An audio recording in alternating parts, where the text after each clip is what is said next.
Alors dans cette vidéo, on va parler de fonctions périodiques. Alors en premier exemple, on donne ci-dessous la courbe représentative d'une fonction f définie sur R. Quelle est sa particularité? Alors ce qu'on voit ici, c'est qu'on a un motif qui se répète. Donc on va dire ça. Cette courbe est constituée d'un motif qui se répète. En fait, il se répète à l'aide d'une translation horizontale. Cette courbe est constituée d'un motif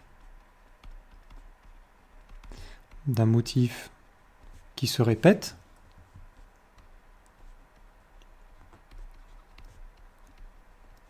Un motif entre guillemets qui se répète. Alors ce motif c'est quoi?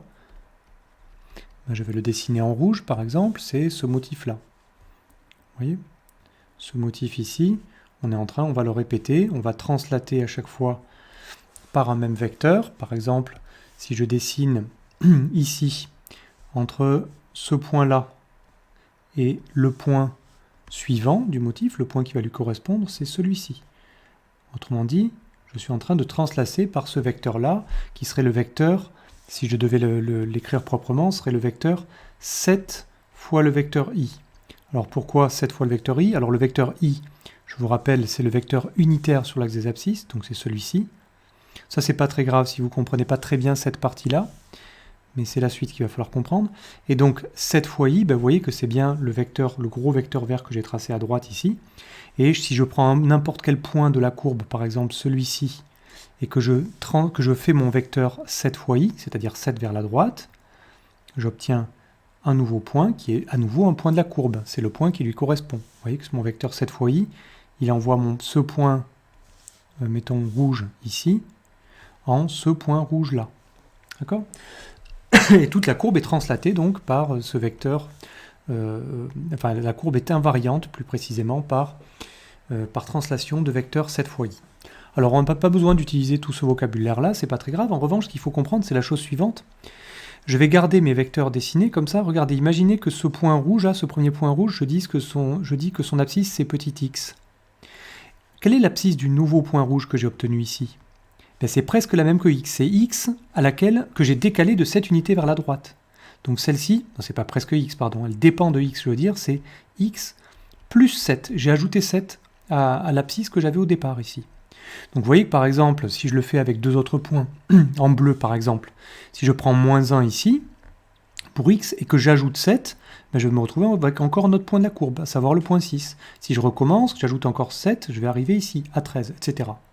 Autrement dit, donc si je prends un point de la courbe d'abscisse x, et que je prends maintenant le point qui a pour abscisse x plus 7, eh bien on retrouve, regardez la construction que je vais faire, on retrouve en fait la même ordonnée. Qu'est-ce que ça veut dire ça? Ça, le 2 qui est ici, c'est à la fois l'image de ce x-là et de ce x plus 7. C'est-à-dire l'image de x et l'image de x plus 7 sont égales. Elles sont égales à 2 ici. Puis si je prends d'autres points, le point bleu, les deux points bleus clairs là qui sont sur ma figure, eh bien l'image de moins 1 et l'image de 6 sont égales. Elles sont égales à 0 là. Donc en tout cas, ce qu'on va avoir, c'est que pour tout x, sur cette courbe, pour tout x réel, donc appartenant à R, eh bien, on a f de x, l'image de x, c'est la même chose que l'image de x plus 7, pardon. Excusez-moi. D'accord? Si j'ajoute 7 à petit x, eh bien, je me retrouve avec la même image que x. Donc ça va nous permettre de dégager la définition qui suit. Une fonction f va être dite périodique de période t, si pour tout x appartenant à R, on a justement f de x plus t égale f de x. Vous voyez qu'ici, j'ai donc une fonction périodique de période 7. Parce que si je calcule l'image de x et l'image de x plus 7, je retrouve le même nombre. Exemple 6. Je passe à la suite. Donc préciser la période des fonctions périodiques g, v et i représentées ci-dessous. Alors, la première fonction, donc, la fonction g, vous voyez que vous avez ce qu'on appelle une sinusoïde. D'accord? Vous voyez ça souvent en physique quand vous avez des signaux. C'est pour ça qu'après, j'ai appelé v et i les deux courbes suivantes. Alors, ici, pour repérer la période, on voit bien qu'il y a un motif qui se répète. Donc, une bonne façon de faire, c'est de repérer deux sommets, par exemple, ou ça pourrait être aussi deux extrémités basses, deux minima de la courbe. Et puis, ben, vous voyez que là, maintenant, si je trace mon vecteur qui est ici, ben, ça me dit quel est le vecteur de translation. Alors, il faut faire attention quand même aux abscisses. Ici, c'est pas un carreau égale 1, c'est deux petits carreaux égale 1. Donc ici, combien j'ai ajouté ici? Ben, je suis passé de moins 2 à 0 en abscisse, hein, de moins 2 à 0. Et donc, en fait, ici, j'ai ajouté 2. Vous voyez que si j'ajoute 2, j'obtiens un nouveau point. Si je recommence, je pars de 0, j'ajoute 2, je vais obtenir ce point-là de la courbe. Bon, évidemment, j'aurais pu le faire ailleurs. Par exemple, je peux le faire en vert. Si je prends ce point-là et que j'ajoute 2, je me retrouve ici. La seule chose à laquelle il faut faire attention, c'est que le premier point vert que j'ai pris, il ne faut pas que j'aille uniquement jusqu'ici, parce que si je répète que ce motif-là, eh ben, je n'ai pas la courbe que je veux. Si je me répète ce motif, je vais avoir ça. Donc ce ne sera pas bon. Il faut vraiment que c'est pour ça que c'est plus facile d'identifier si on prend deux sommets. Si on prend deux intersections avec l'axe des abscisses, ça ne va pas marcher, par exemple. Donc on peut quand même le faire, hein, parce qu'on voit que c'est les deux moments où la courbe va couper l'axe des abscisses en montant, en étant croissante. D'accord ? Donc on pourrait le repérer comme ça. Mais je vous conseille d'utiliser plutôt des sommets ou des minima de la courbe. Des maximums ou des maxima ou des minima. Donc ici, qu'est-ce qu'on va dire ? On va dire qu'elle est la fonction g. Je vais écrire en noir, on verra mieux. G est périodique de période 2. Alors, je voudrais faire une petite remarque là-dessus aussi. Quand je dis qu'elle est périodique de période 2, on pourrait dire aussi qu'elle est périodique de période 4. Parce que vous voyez que, en fait, si au lieu de reproduire période 2, ça veut dire que je prends ce motif-là, rouge, hop là, j'ai un peu raté là. Si je prends ce motif rouge-là, et que je le reproduis, je vais bien obtenir toute la courbe. Pardon, je ne suis pas parti du bon point, excusez-moi. Je pars de là, on a dit. Hein. Donc, si je reproduis ce motif, vous voyez que je vais avoir, pour la suite, je vais refaire mon espèce de U, là. Et donc, je vais bien obtenir toute la courbe. Mais je pourrais tout autant dire que la courbe est périodique de période 4, parce que je pourrais très bien faire ce motif-là, le répéter, encore une fois, et j'obtiendrai aussi toute la courbe. Bon, donc quand je dis qu'elle est périodique de période 2, ce que je sous-entends, c'est que 2, c'est la plus petite période possible. D'accord ? Je ne peux pas prendre périodique de période 1, par exemple, ça ne marchera pas. Si je reproduis juste une bosse de 1 en abscisse, eh bien je n'aurai pas toute la courbe. Vous pouvez essayer. Deuxième courbe, la courbe de V. Alors celle-ci, je vais prendre, vous voyez, c'est plus simple d'identifier les minima ici. Par exemple, je vais prendre ce point-là et ce point-là. Et puis, on va tracer le vecteur qui relie ces deux points. Voilà, on n'est pas obligé de tracer le vecteur, hein. Ce qu'il faut comprendre, c'est qu'en tout cas, ici, j'ai ajouté 6. Et donc, ma fonction V est périodique de période 6. Et périodique de période 6. Bon, pourquoi j'ai pas pris les maxima? Parce qu'en fait, il y avait le risque de se tromper. Par exemple, si je prends ce point, il ne faut pas aller jusque-là. Il faut vraiment aller jusqu'à ce point-là pour ne pas se tromper, c'est-à-dire le coin de droite, si on veut, en haut à droite. Et après, en haut à droite, à nouveau, etc. Bon, ça marche aussi. C'était plus simple de prendre ici les minima, puisqu'il y en avait un seul. Dernière courbe. Alors, c'est une courbe un tout petit peu plus complexe. Enfin, le motif est un peu plus complexe.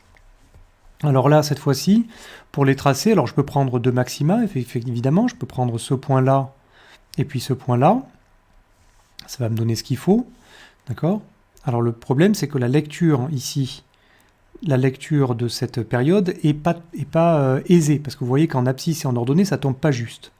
Donc ce que vous pouvez faire, c'est remarquer la chose suivante. Si je pars de ce point-là, du point donc qui est l'intersection avec l'axe des ordonnées, ce point-là, eh bien, il va lui correspondre. Vous voyez, là, je monte sur la grande courbe, il va lui correspondre ce point-là. D'ailleurs, vous voyez bien que je vais tracer le même vecteur, là, entre ces deux points. Hein, c'est le même vecteur que j'ai tracé. Et cette fois-ci, en abscisse, on voit bien qu'on va de 0 jusqu'à 2π. Donc, en fait, combien j'ai ajouté ici ? Ben, j'ai ajouté 2π. Hein, à chaque fois, c'était 2π en réalité. Donc, la fonction i est périodique de période 2π. Donc ça, c'est quelque chose que vous avez souvent en physique, c'est-à-dire des périodes qui sont des multiples de π, justement. De périodes de π. On termine avec un dernier exemple. Compléter la courbe de la fonction représentée ci-dessous, sachant qu'elle est impaire et périodique de période 4.